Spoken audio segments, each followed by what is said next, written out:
지난 2018년 미국의 대형 로펌 하겐스 버머니 캘리포니아 지방법원에 한국과 미국의 반도체 업체들을 무더기로 고소하는 일이 있었습니다. 하이닉스와 삼성전자, 미국 마이크론이 세계 시장에서 가격을 담합했다는 것입니다. 공교롭게도 미국이 화웨이의 제재를 시작한 지 몇 달 뒤의 일이었습니다. 당시 업계에선 매우 황당하다는 반응이 쏟아져 나왔습니다. 명확한 증거도 없을 뿐더러 그냥 제품들의 가격이 비슷하다는 이유 하나만으로 고소가 됐기 때문인데요. 미국에서 반독점법은 기업 하나를 공중분해시킬 정도로 관용 없는 처분이 내려지는데요. 그에 상응하는 세세한 판결이 필요해 고소피소인 모두가 지치는 악명 높은 법률이기도 합니다. 특히 대기업들을 상대로 고소 한번 하는 건 자본과의 싸움이기에 영세한 입장인 로펌에서는 확실한 증거가 없다면 넘어가기 마련입니다. 따라서 로펌에서 다국적 대기업을 고소하는 것은 통상적으로 다른 경쟁 기업이 뒤에서 사주를 했다고 간주하는데요. AMD와 인텔 그리고 애플과 삼성이 독과점 이슈로 수면 위에 떠올랐던 게 대표적 예시입니다. 보통 시장 점유율을 서로 양분하는 기업들이 존재하는 구도에서 가장 영세한 2등 3등 기업이 소송 거는 형태가 태반이라는 것이죠. 2021 메모리 반도체 시장 파워를 보면 삼성, 하이닉스, 그 다음이 마이크론으로 3사가 3분하고 있습니다. 이런 시장의 논리에 따르면 가장 유력한 후보는 영세한 마이크론이죠. 하지만 피소 측에 마이크론까지 포함된 상태여서 혼란은 가중되어만 갔습니다. 누가 무슨 이득을 위해 고소를 했는지에 대해 의문이 생기는 것입니다. 삼성, 하이닉스, 마이크론 3사는 이례적으로 연합하여 머리를 맞대고 그 실체가 누군지 밝혀내려 애를 썼습니다. 지난 7일 이들은 승소 판결을 받아냈지만 결국 숨어있는 실체를 밝혀내지는 못했습니다. 그런데 최근 미국 상무부의 폭탄 발표가 판도를 바꿨습니다.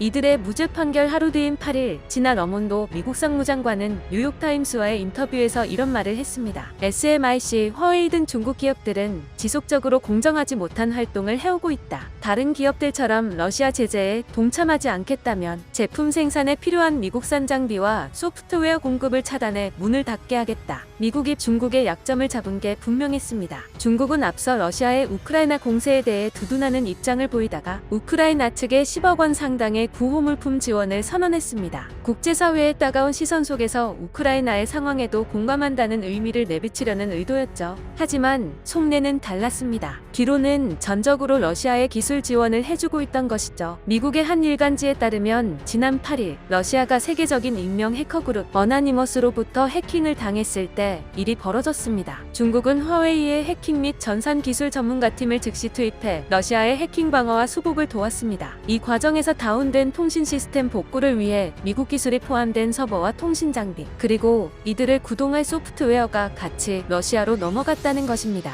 화웨이는 올해 초 러시아 기술 지원팀 5만 명을 양성한다는 보도자료를 냈습니다. 그런데 이 보도는 러시아가 우크라이나를 공격하자마자 감쪽같이 중국 미디어에서 완전히 삭제됐습니다. 이 사실이 알려지자 9일 독일 축구 선수 레반도프스키는 3년 동안 스폰서를 맡았던 화웨이에게 67억 원의 위약금을 내고 계약을 해지했습니다. 깜짝 놀란 중국 외교부는 민감하게 반응했습니다. 다음날 자오리젠 대변인은 이에 대해 미국은 중국의 권익을 해치려 들어서는 안 된다. 중국을 향한 제재는 근본적인 문제를 해결하는 효과적 방법이 아니다라며 맞받아친 건데요. 미국 상무부는 사실상 화웨이가 경쟁사들을 방해하면서 자기들은 뒤에서 영업하는 행태에 대해 우린 이미 알고 있다고 돌려 말한 셈입니다. 10일에는 바이든 대통령까지 나서서 가격 담합 소송에 휘말렸던 기업들을 두둔하고 나섰습니다. 바이든은 이날 백악관에서 반도체 공급망 대책회의를 열고 삼성전자와 마이크론, HP 등 반도체 IT 업체 총수들을 초청하고 이런 이야기를 남겼는데요. 손톱만한 반도체가 우리 생활에서 자리하지 않는 부분이 없다. 미국은 30년 전 세계 반도체의 40%를 생산했지만 지금은 10%에 불과하다.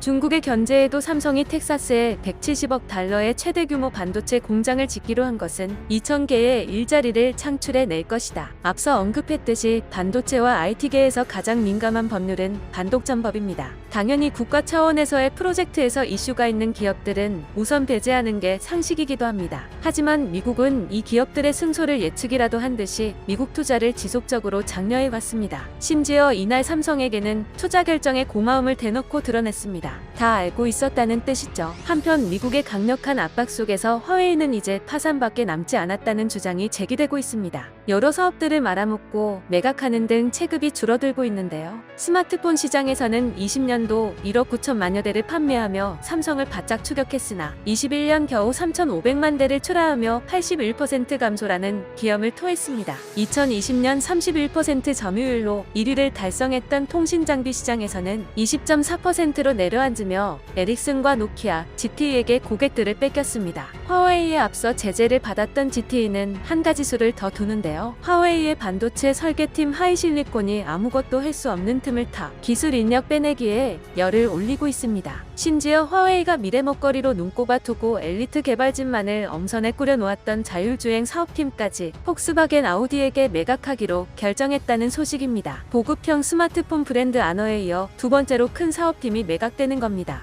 그런 와중에도 CEO 런정페이는 매우 황당한 일들을 벌리고 있습니다. 상하이 증권신문에 따르면 런정페이는 올해부터 임직원 개개인에게 8천만 원의 보너스를 쏘기로 결정했습니다. 미국의 제재에도 건재한 모습을 과시하기 위함이라는데 얼마나 갈지는 모르겠습니다. 고핑 재무부장은 외부의 강력한 압박과 매출 구조의 부실성 때문에 경영이 매우 어렵다며 불만을 토로하기도 했습니다. 경영학적인 관점에서 보면 언제 망해도 이상할 게 없는 상황, 파산 위기죠. 화웨이는 중국 정부의 지원 하나만 믿고 명을 이어가고 있습니다. 하지만 우리는 유사한 상황을 경험했습니다. 중국 정부의 탄탄한 지원을 토대로 반도체 굴기 일원으로 참여한 칭화윤희는 부채를 제때 갚지 못해 21년 7월 개업 2년여 만에 파산했습니다.